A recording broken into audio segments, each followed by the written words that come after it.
Due to the declining popularity of the Transformers brand in Japan during the late 1980s, Takara would go on to create the Yusha or Brave series of mecha anime during the 1990s as a replacement franchise. They did this by teaming up with Kabaya Foods Corporation and Studio Sunrise to co-produce the Brave series.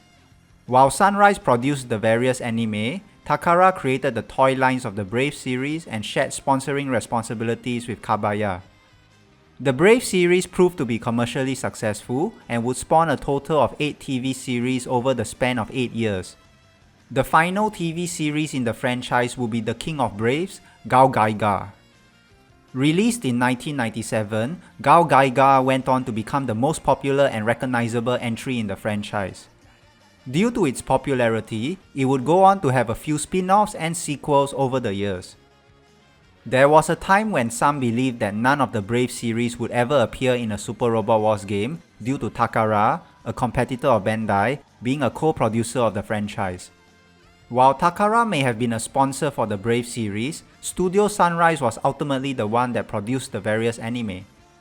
Furthermore, Sunrise was eventually acquired by Bandai in 1994, becoming one of its subsidiaries. When GAOGAIGAR Final was produced in 2000, Bandai was the company that officially funded it and not Takara. As such, there was some leeway that allowed GAOGAIGAR to appear in a Super Robot Wars game. Furthermore, after merging with Tommy in 2006, Takara Tomy would eventually relinquish their rights to the series, allowing Bandai Namco to have full copyright ownership over the Brave series. GAOGAIGAR would make its SRW debut in 2003, with Super Robot Wars Alpha 2 for the PS2.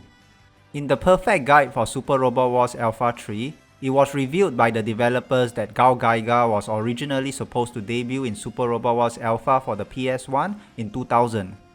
The plan was that Alpha would cover the first half of GAOGAIGAR's story, Alpha 2 would cover the second half, while Alpha 3 would cover the events of GAOGAIGAR Final. However, things did not work out, so they had to wait until Alpha 2 to include GAOGAIGAR.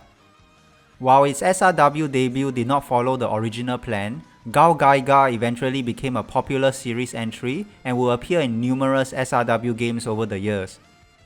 However, for 14 years it remained the only Brave series to appear in a Super Robot Wars game. All that changed in 2017 when Mike Gaine debuted in Super Robot Wars V. In episode 527 of the SRW radio show Umasugi Wave, Takanobu Terada, the SRW series producer at the time, revealed that after GAOGAIGAR first appeared in SRW, the development team wanted Mike Gaine to be the next Brave series to debut in a Super Robot Wars game. Terada revealed that there were originally plans to include Mike Gaine in Super Robot Wars Z for the PS2 in 2008. However, much like the original plans for GAOGAIGAR's debut in the first Alpha game, things did not work out. Mike Gaine would eventually debut and appear in 4 consecutive SRW games from 2017 to 2019.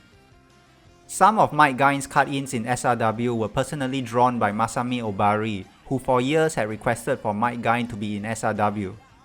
Obari, who is most famous for creating the Obari sword pose, has said that he would personally draw Mike Gaine's cut-ins if it ever appeared in SRW, and he certainly kept his word. Eventually, other installments of the Brave series would appear in future SRW games. X-Kaiser debuted in Super Robot Wars Cross Omega in 2018, while J. Decker debuted in Super Robot Wars 30 in 2021.